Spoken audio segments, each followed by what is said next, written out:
మనమైతే ఈ ఫోన్లు అన్ని కూడా వాడుతున్నాము. ఈ ఫోన్లు వాడటం మనకు అప్పుడు ఎట్లా వచ్చింది, ఏమొచ్చింది, ఈ ఫోన్లు ఎవరు తెచ్చారు మన దేశంలోకి, అంటే ఇంత ఈజీగా ఫోన్ ఎట్లా కొనుక్కోగలుగుతున్నాం.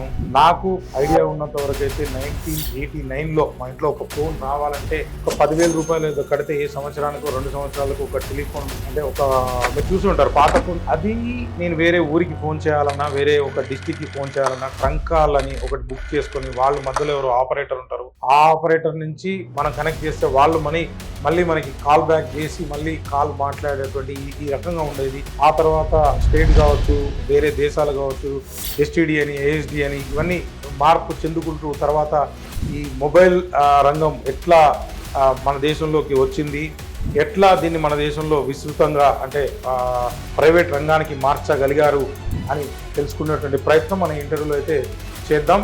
దానికి సంబంధించి విదేశీ సంచార్ నిగమ్ లిమిటెడ్ మొట్టమొదటి చైర్మన్ గారు మనతో ఉన్నారు.